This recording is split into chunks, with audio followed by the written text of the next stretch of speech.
Hey, what's going on everybody? Welcome back to the channel. I'm Waller's Wallet, and with credit cards like the Chase Sapphire Reserve, the American Express Platinum and Gold card, they offer benefits for meal delivery services like DoorDash, GrubHub, and even UberEats. So in this video, I want to take a look at these services and see how much these services vary in prices and how inflated the prices could be.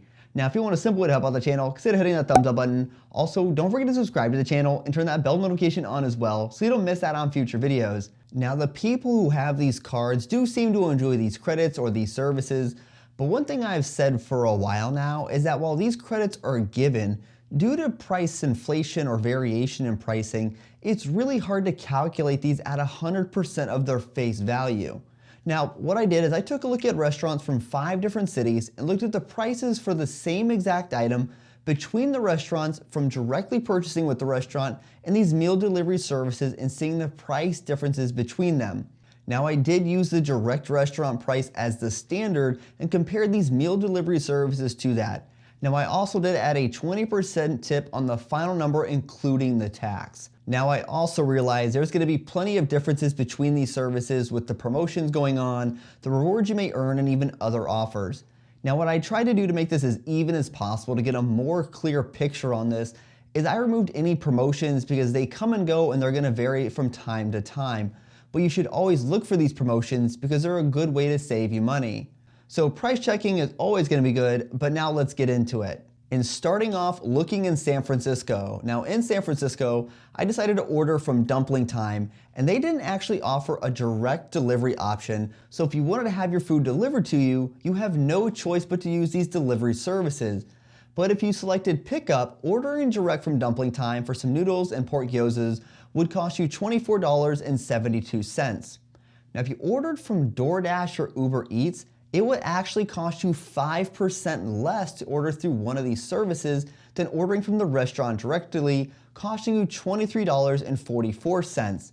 Then with GrubHub, pickup in-store was still lower than ordering direct, coming in at $24.30, which was about 2% less than if you ordered directly. So it is interesting that ordering directly actually costs more money than using one of these meal delivery services. Then if you wanted to have your food delivered, prices do vary as well. DoorDash was the cheapest option, coming in at $27.68. UberEats was about 6% more expensive than DoorDash, costing $29.26. Then GrubHub was the most expensive at $29.54, which was about 7% more expensive than DoorDash for delivery. So across the board here, DoorDash is going to be the best option. Next, we're going to take a look at Manchester, New Hampshire. Now, I actually used to live in Manchester, and one place that it was always good to visit, especially I was in pharmacy school, was Thousand Crane. And for this example, I said we were ordering shredded beef with peppers as well as a combo appetizer platter. And the cost for pickup at the restaurant directly would be $28.77. DoorDash was about 5% more expensive, coming in at $29.76. Then both UberEats and GrubHub were basically the same, costing $28.78, which was the same as ordering through the restaurant directly. Then if you decided to have your food delivered, Thousand Crane did offer delivery directly, which would cost you $32.38. DoorDash was 11% more expensive for delivery, costing you $35.81. UberEats would cost you $33.32, which was about 3% more than ordering directly with the restaurant, and GrubHub was the same exact price as the restaurant. So that means either ordering direct or through GrubHub was going to be the best choice here. And in our next example, we're in Miami, and we're looking at ordering food from the Licking, and I selected ordering fried chicken with a velvet waffle and some candied yams, which sounds absolutely amazing because I do love chicken and waffles. And for ordering pickup directly through the restaurant, it would cost you $31.42. DoorDash was the same exact price as ordering direct with the restaurant. Then when you ordered the same exact meal through UberEats, it was actually 1% cheaper than ordering directly, coming in at $31.13. And GrubHub was actually 1% more expensive than ordering direct, coming in at $31.70. Now the delivery options are where I think things get a little bit interesting, because something I noticed is that ordering directly from the restaurant, it looked a lot like ordering from DoorDash. And that's because it was actually being powered by DoorDash. So you would think the prices would be the same, but that's actually not the case, because ordering directly for delivery would cost you $37.91. DoorDash was actually 1% cheaper, pricing out at $37.62. The only thing here that looked to be different are the taxes, which I'm unsure why that's different since the subtotals on both of these were the exact same. I know it's a small difference, but nonetheless, it's still a difference. Then I know there might be someone out there who say, well, it's only a 1% difference, it really doesn't matter. And you know what? You're right, it's only a 1% difference. But we're also the same people who play this game trying to maximize our rewards by 1 percentage point or more, or even just 1 point per dollar. So for that reason, I think it's worth mentioning. Then if you use UberEats, it's actually 6% cheaper for delivery, coming in at $35.49.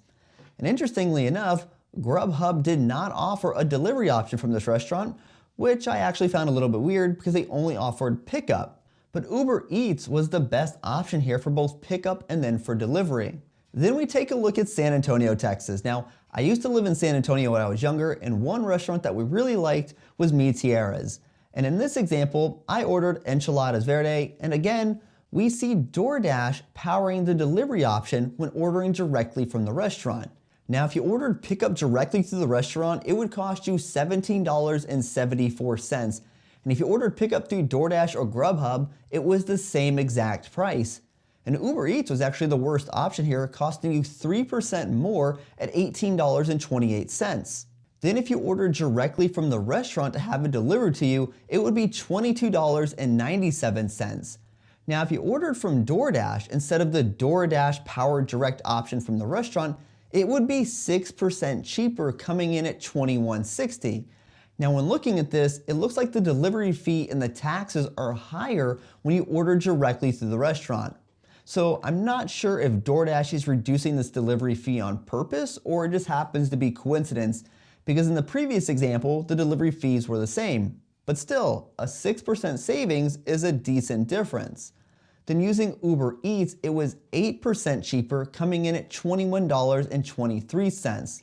And GrubHub was by far the best option here at $19.51, and that was due to the fact that there were no delivery fees here. And this is actually a pretty large pricing gap here on the delivery side, but in this example, GrubHub was the best option.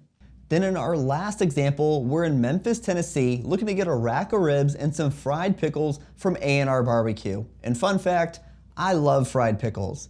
Now, if you ordered pickup directly from the restaurant, it would cost you $27.24. Ordering from DoorDash was 52% more expensive, pricing out at $41.21, which was just absurd how expensive this was. UberEats was still 23% more expensive, totaling $33.54, better than DoorDash, but still way more expensive. Then GrubHub did not offer pickup for this restaurant, only delivery, which again, I just think that seems odd. Now, as for delivery, the restaurant did not offer delivery directly, it had to be through one of these services. And as for these prices, DoorDash would cost you $46.22. UberEats was the cheapest option, coming in at $38.12. GrubHub, just stupid expensive here, totaling $52.51, which is 38% more expensive than UberEats. And the markup here on pickup is extremely high, and the ribs and fried pickles actually were more expensive cost-wise through the meal delivery apps. I mean, the fried pickles were close to double in price. But for pickup, ordering directly through the restaurant was by far the best option, and if you were planning on using a delivery service, then UberEats would be your best option here. Now, I was actually pretty shocked to see such a variance of pricing and which option was the best option. It was really just all over the place. There were examples when ordering directly from the restaurant was your best option, and other times when it wasn't your best option. And this makes things so much more cloudy or difficult for consumers, because am I getting the best price? Am I paying way too much? Or is it just a few pennies difference that I really don't care? And unless you check all of these options, you're really not going to know. I mean, we see DoorDash powering direct delivery services with price differences than if you order from DoorDash itself. Then for some reason, GrubHub at times had more limited options for either delivery or pickup. And this doesn't even account for the different promotions that could be going on within these meal delivery services or the subscription benefits you could get from your card, such as no delivery fees or even reduced service fees. So I realize there are so many other variables you could be looking at here, but these meal delivery services remind me of the pricing differences we saw with the different travel portals, because every option had some sort of variance and they all had their good and their bads. And to get the best price, you need to shop around. And frankly, when you're hungry, you're not going to spend an hour comparing prices because that just doesn't seem enjoyable at all. Now, what would be great is if you could put in the restaurant you wanted to order from, and some app would give you the price of the different services compared to purchasing directly with the restaurant. Almost like the Google Flights of meal delivery services, so you can quickly decide how you want to order your food. But what I think these 5 examples show is that the service or the benefits that your credit card might give you, or you could be using without any credit card benefits, could be the best option for you, or you could be overpaying big time. And while you get credits from certain credit cards like the Platinum Card or the Sapphire Reserve, since those banks are locking you into particular companies for these credits, it may or may not be the best option for you for that particular restaurant. But since you need to or want to use these credits, you're going to, even if it means you're possibly overpaying because those credits were free. And remember, you do get some UberEats credits with the Platinum Card and the Gold Card. The Gold Card also gets you a credit to Seamless, and both cards get you an Eats Pass as well. And with the Chase Sapphire Reserve, you do get that DoorDash credit as well as a Dash Pass subscription. And when you activate your Lyft Pink membership, you also get a GrubHub Plus membership, which also includes Seamless. Now, I have to say, I've been valuing these credits right around roughly 50% of their face value. But looking at these examples and a few others, I'll say I've probably been valuing them probably too low, and I would say their value is probably closer to 70 to 75% of the face value. Because while the pricing for these meal delivery services can be better at times, you can still buy discounted gift cards to use for these options. So I don't think you can still count these at 100% of their value. And ordering pickup still saves you more money than using delivery, although these services can give you access to delivery at restaurants that don't offer it themselves. So tell me, which of these services do you like best, or do you not even use them at all? Hey everyone, thanks for tuning in this video. If you want to help support the channel, take a look at the links down in the description below. And if you know somebody that could benefit from this video, feel free to share it with them. And until next time, safe travel and take care.